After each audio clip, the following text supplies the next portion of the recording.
Good morning, afternoon, evening, and welcome to Concerned Citizens Presents. Concerned Citizens of Laguna Woods is an organization dedicated to peace, economic and social justice, good government, and a clean environment. One way of achieving that mission is listening to experts discuss pressing local, national, and international issues. Before COVID struck, concerned citizens met regularly to hear these experts. After COVID arrived, concerned citizens turned to Zoom, video recording talks, panels, and debates for later broadcast on this channel. Now that COVID is in remission, our main menu is again in-person meetings. But for those of you unable to join us, Village TV is video recording our in-person speakers for later broadcast on this program. In addition, when the right opportunity comes along, Concerned Citizens Presents will continue to offer the occasional remote speaker. We hope you enjoy today's program. We're doing a whole Peace Week, and today is the beginning of Peace Week, starting with Greenpeace Day. And there'll be activities all week long throughout the community. You'll hear about them in different places and in different ways. And then we'll finish on Peace Day, the 21st of September. That's the United Nations International Day of Peace. And the multi-purpose room down there. Your program says the art room. It's not the art room, it's the multi-purpose room. And then while we're talking about programs, like everything else in the world, we're going to turn it upside down. And your program says we're going to start with a Greenpeace welcome. No, we're going to start with the end of the show. Dona Nobis Pacem, and please welcome the Pearl Lee and her wonderful Q-chord choir. And Sharon Rosen on guitar. So we're going to do Dona Nobis Pacem, and when we get to the Latin, when the Q-chord ladies start to play, I hope everybody will sing along. Pick a part. If you can sing one of the parts opposite, that would be fabulous. But my choir, for 30 years, we sang this melody, same text, but in Hebrew.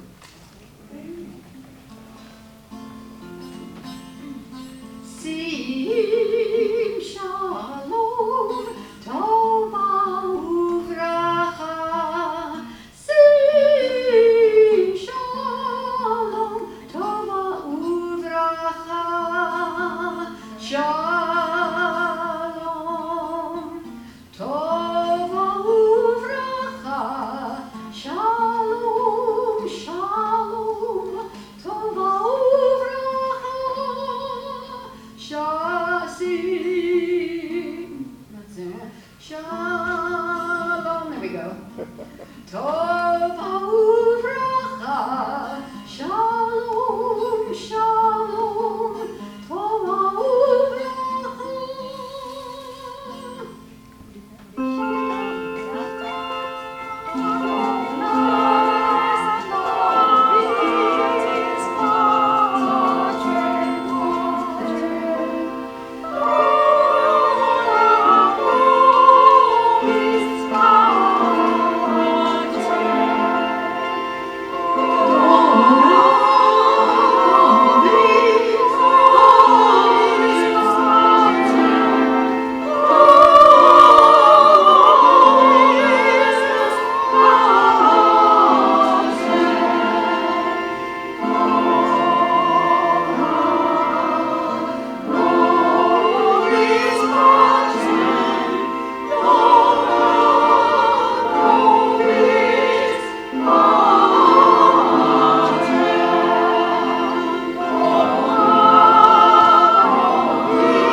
Greenpeace Day, because I'm also part of Rebecca Jalot's group, and suddenly it flashed on me that we could do a Peace Week, beginning with Greenpeace Day today, and ending with the International Day of Peace, which is next week on the 21st of September.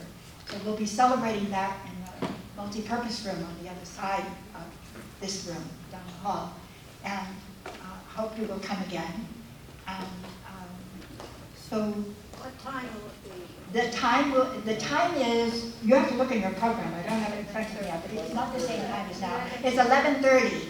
11:30 on Greenpeace, on the 21st, which is Peace Day. And that will be the end of our Peace Week. We're also doing something very special on that day. Concerned Citizens is introducing its first Margaret Pearlman Peace Prize. And we will be giving a prize on behalf of Margaret Pearlman because of all the things she stood for. She was, she died at the age of 100. She had 7 generations of fiercely working for peace. So I hope you will come and celebrate with us and help build a community of peace here in Laguna Woods. So something I didn't know about Greenpeace Day and why it's good we called our show It's Not Easy Being Green, is our new king of England, Charles, when he was prince, was very active as an environmentalist, and hopefully he still is active as an environmentalist. And he introduced this enormous countrywide, nationwide, worldwide campaign back in 2009 for the environment and climate change. And he needed some co-stars. Who were his co-stars? The Dalai Lama and Kermit. So Kermit the Frog was very much a part of our Peace Day and our Greenpeace Day. So it's not a ridiculous thing to talk about Kermit. So now, without any further ado, I want you to welcome to the stage Moki Lund, who's going to sing Way Down Deep Where It's Green and Beyond. Thank you. Moki, take it away.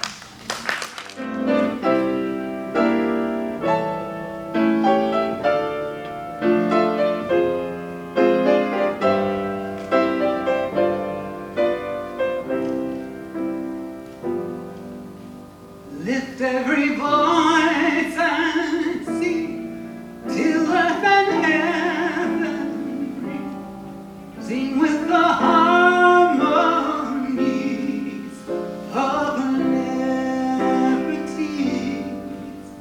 Let our rejoicings rise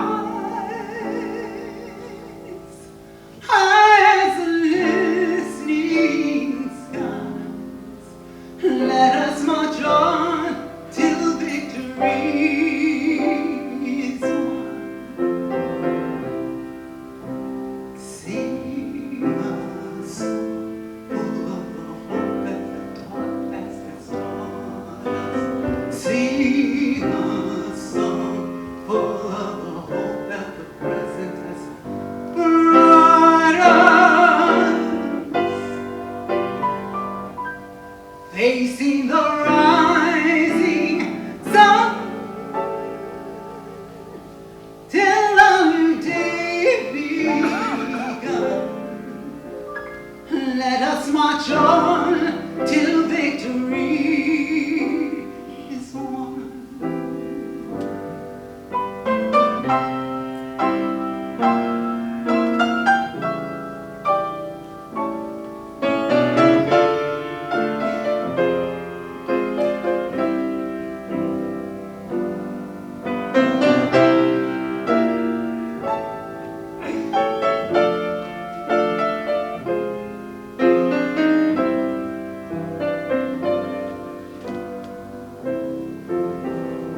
march on till victory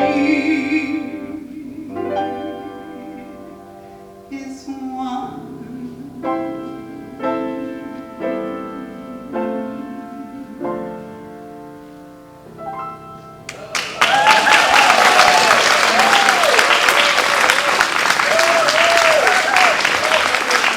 Sue Deering is going to come forward and tell us a little bit more about what inspired Margaret Perlman, which was the Declaration of Human Rights and the work of Eleanor Roosevelt.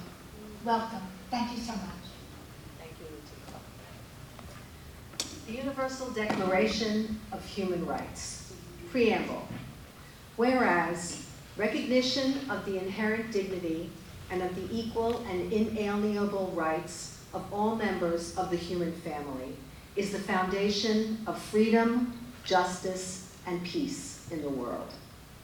Whereas disregard and contempt for human rights have resulted in barbarous acts which have outraged the conscience of mankind, and the advent of a world in which human beings shall enjoy freedom of speech and belief and freedom from fear and want has been proclaimed as the highest aspiration of the common people. Whereas it is essential, if man is not to be compelled to have recourse as a last resort to rebellion against tyranny and oppression, that human rights should be protected by the rule of law. Whereas it is essential to promote the development of friendly relations between nations. Whereas the peoples of the United Nations have in the Charter reaffirmed their faith in fundamental human rights, in the dignity and worth of the human person, and in the equal rights of men and women, and have determined to promote social progress and better standards of life in larger freedom. Whereas member states have pledged themselves to achieve, in cooperation with the United Nations, the promotion of universal respect for and observance of human rights and fundamental freedoms. Whereas a common understanding of these rights and freedoms is of the greatest importance for the full realization of this pledge. Now, therefore, the General Assembly proclaims this Universal Declaration of Human Rights as a common standard of achievement for all peoples and all nations, to the end that every individual and every organ of society, keeping this declaration constantly in mind, shall strive by teaching and education to promote respect for these rights and freedoms, and by progressive measures, national and international, to secure their universal and effective recognition and observance, both among the peoples of the member states themselves and among the peoples of territories under their jurisdiction.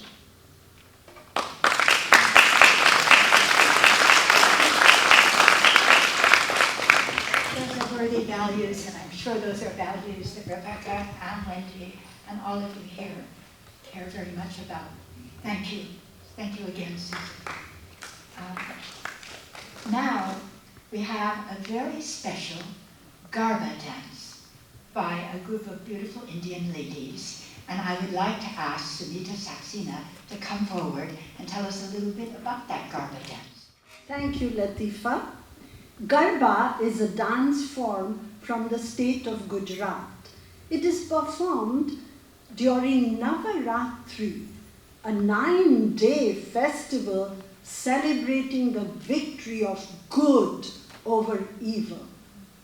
The goddess Durga represents Shakti, or strength, and it is in that spirit of protecting all that is good and harmonious in the world that we celebrate Greenpeace Day dancing in a circle proclaiming global peace. This melodious song depicts the joy of a woman who finds her dream partner at one such event. So ladies and gentlemen, it's not just celebration, it's matchmaking. The dance has been choreographed by Ami Patel and Paresh Acharya, and the dancers are Ami and Nayan. Friends, good wishes to all of us seeking both peace and love. Take it away, Nayan and Ami.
Are you here?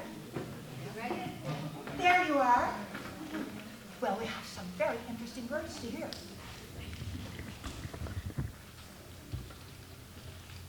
Good afternoon. It was suggested that I read Louis Armstrong's comments on Joe Raposo's song, Being Green. Joe Raposo was actually the gentleman who wrote most of the Sesame Street songs. And he wrote it for Jim Henson as he was being Kermit the Frog. Well, I don't play trumpet well enough to do Louis Armstrong any kind of credit. And my voice is the same as Jim Henson's.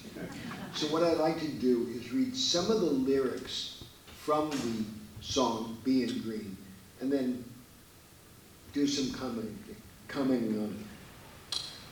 I'm a frog, and that means I'm green. You see, it's not that easy being green, having to spend each day the color of the leaves. It seems you blend in, with so many other ordinary things. And people tend to pass over you because you're not standing out. But green's the color of spring, and green can be cool and friendly, or important like a mountain, or tall like a tree. I'm green, and it'll do fine. It's beautiful, and I think it's what I want to be. So from these lyrics, we learn that Kermit starts out saying, I'm different, and that means I'm easily ignored. I'm placed somewhere else, and not in the mainstream. Then it says, I blend in. I'm not unique. What am I doing? Who am I? Kermit's really searching. And then he realizes that there's value in who he is, which leads him to say, I want to be me. I want to be myself, who I am, and not somebody else. Well, sorry, Satchmo, but you're getting my comments. Louis actually wrote a number of comments about being green and the connection with racism, and I'd like to offer my take. You know, when I started going through the lyrics again, the first thing I thought of was the whiz, an alphabet also being green, and also being put aside because green, the different color all of a sudden without knowing anything about her. She was bad, she was wrong, she was pushed aside. But when everyone was wearing the glasses in Emerald City, those green glasses, all of a sudden, here I am, I fit in, and oh boy, that's good. And then you get that song, I Can Fly, where my powers are who I am. Both Kermit and Elphaba end up feeling good about themselves. Green skin, it's great for songs. But if you substitute people of color for green, all of a sudden it's not so funny. It's not so great. It's no longer cute. You're not talking about puppets or mythical creatures. You're talking about real live human beings with strengths, weaknesses, ordinary people and exceptional people, persecuted for who we are. And I say we, because each of us sitting here is unique. Each person is a person of color. White is a color. But it's very difficult to classify yourself as white because each of us has a background, a series of characteristics, of history of where we came from, our religion, all kinds of things blend in to give us each a color to who we are. And then there are those identifiable targeted groups. And each is unique, each has their characteristics, but all fall under discrimination, most equivalent with racism, because the two are very difficult to separate. I come from a group that's treated poorly. Anti-Semitism is rampant throughout this country. But anti-Semitism is the discrimination that's unique for the Jewish people. That won't apply to the Pan-Americans, the African-Americans, or other people of color. But each of you in your own unique group are being discriminated in your own, not your own way, but the way that's forced upon you because you're identified in that group. And each of us deserves, because we're treated so differently, that we each deserve special recognition. We each deserve respect as equal human beings. That's the commonality that we all feel. And discrimination happens when we forget that we are all brothers and sisters. In Judaism, the Talmud teaches that humanity was created from one person, so that no one can say to his fellow person, my father was greater than yours. We all share the same ancestors. And yet, somehow through the years, we're treated differently. In fact, recent scientific studies going back just a few thousand years say that we actually have a common ancestor through DNA. We all come from the same ancestors. We're all related. We're all cousins. We're all family. You know, it's funny, when you think of the scientific method, if we were all the same, there would be no advancement at all. The scientific method is disagreement, looking at something from a different viewpoint. It is that blend of ideas that cause new ideas to happen. If you all agree, why bother growing? We all agree. So it requires all of us being different to have growth, to have progress, to move forward.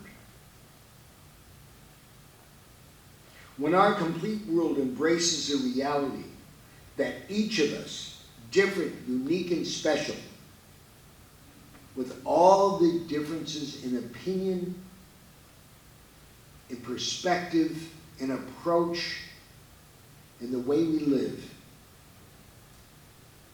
when the world embraces that reality and says we're all brothers and sisters, then we'll have peace. Thank you. Now, ladies, are the feisty women getting feisty? Are we ready for the feisty ladies? Be prepared. We have a very special treat coming. I was calling them the feisty women string band because they all have strings, but no, they're just feisty women, I'm told. So, take it away. We're actually a bunch of sweethearts, unless you do something we don't want.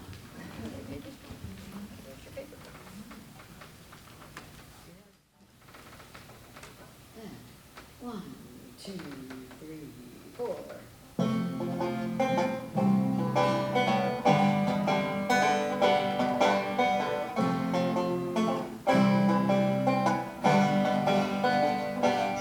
You can hold my hand when you need to let go. I can be a mountain when you're feeling valley low. I can be a street light, show you the way home. If you hold my hand when you need to let go. I want a house with a crowded table and a place by the fire for everyone. Let's take out the world while we're young and able, and bring us back together when the day is done. If you want a garden, you're gonna have to sow the seeds, plant a little happiness, let the roots run deep. If it's love that we give, then it's love that we reap. If we want a garden, you're gonna have to sow the seed. And I want a house with a crowded table and a place by the fire for everyone. Let us take on the world while we're young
thing that we're going to have is David Deering with some information about Ferlinghetti and a Ferlinghetti poem. And that's going to be followed by Anna Shu singing Imagine. And then we're going to skip the Greenpeace poem that we did have also from Ferlinghetti and end with Let There Be Peace on Earth. So I hope it's all okay with you guys to go that way. So thank you, David. Most people know Lawrence Ferlinghetti as a poet and one of the instigators of the Beat generation. What many don't know is that he was a World War II Navy vet. The turning point in Ferlinghetti's life came in 1945 as he walked the streets of Nagasaki, Japan, 6 weeks after the atomic bomb was dropped there by his country. He'd already seen combat in the invasion of Normandy the year before. What he witnessed in Nagasaki stayed with him for the rest of his life. In 1962, seeing that a new Vietnam War was looming, Ferlinghetti led a group of San Francisco veterans of World War II and Korea who marched unofficially at the end of the annual Veterans Day Parade under the banner, Veterans for Peace. Veterans for Peace now has over 100 chapters nationally and internationally. And yes, Ferlinghetti is an honorary member of San Francisco Chapter 69. A true Renaissance man, Lawrence Ferlinghetti was a lifelong poet, publisher, author, and activist who never missed an opportunity to rail against the absurdity of materialism, the obscenity of war, and the soullessness of profit-driven destruction. Here is Ferlinghetti's timeless poem, Pity the Nation, after Khalil Gibran, written in 2007. Pity the nation whose people are sheep and whose shepherds mislead them. Pity the nation whose leaders are liars, whose sages are silenced, and whose bigots haunt the airwaves.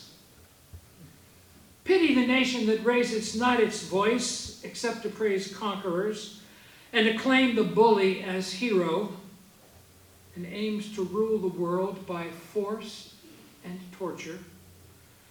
Pity the nation that knows no other language but its own and no other culture but its own. Pity the nation whose breath is money and sleeps the sleep of the too well-fed. Pity the nation. Oh, pity the people who allow their rights to erode and their freedoms to be washed away. My country, tears of thee, sweet land of liberty. Thank you.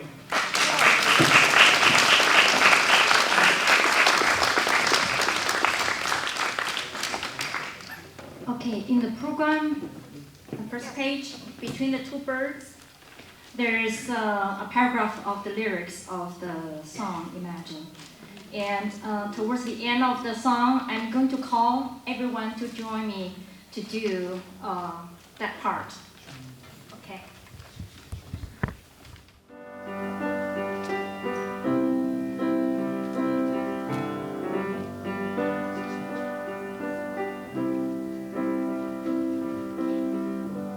Imagine there's no heaven. It's easy if you try. No hell below us. Above us only sky. Imagine all the people living for today. Imagine there's no country.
I hope someday you will join us, and the world will live as one. Everybody, you may say I'm a dreamer, loud, loud, but I'm not the only one.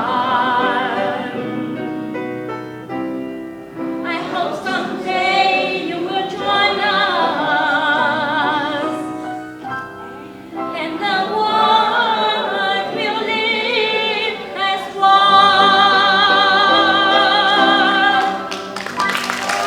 Thank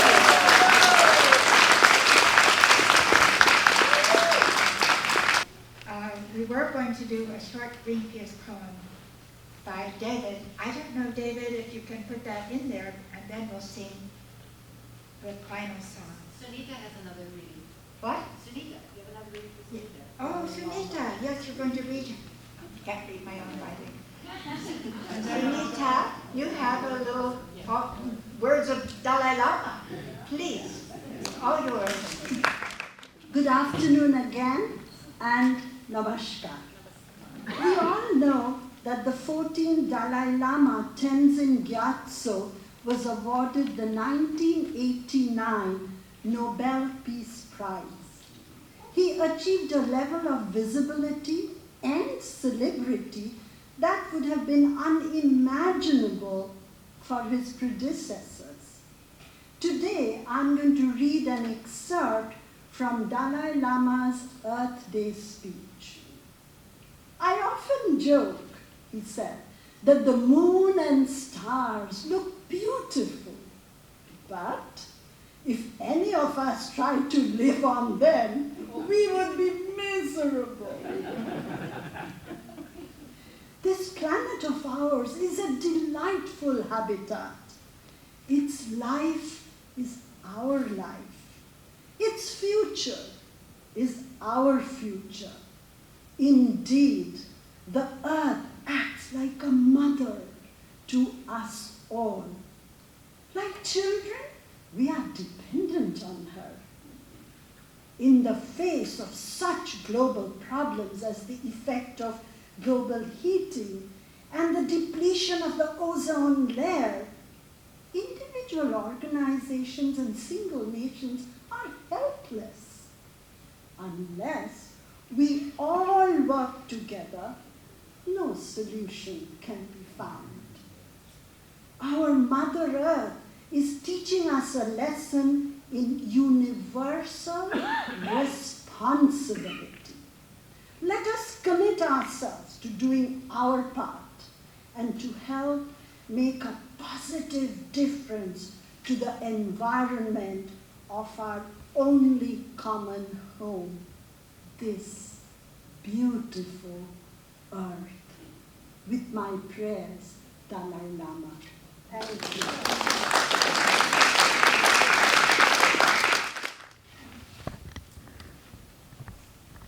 Back to Lawrence Ferlinghetti. And I'm sorry I have to read this after that wonderful speech by Sunita from the Dalai Lama. I am more hopeful than I think Ferlinghetti is, okay? And maybe we should have switched these. In the summer of 1977, Ferlinghetti joined the crew of the Greenpeace ship during a whale campaign, and he wrote an historic poem in the ship's dream book with imagery we could not have possibly imagined in 1977. In a dream within a dream, I dreamt a dream of creatures everywhere dying out, in shrinking rainforests, in piney woods and high sierras, on shrinking prairies and tumbleweed mesas. A dream of the earth heating up and drying out in the famous greenhouse effect under its canopy of carbon dioxide, breathed out by 1 billion infernal combustion engines. My hope is that the Dalai Lama's hope will prevail. Thank you. We are at the end of our program, and we have a special treat here at the end of our program. So please, Annie Vitale, it's all yours. Being green. This is a peace song, and if you're familiar with this song, please join in with us as we sing it.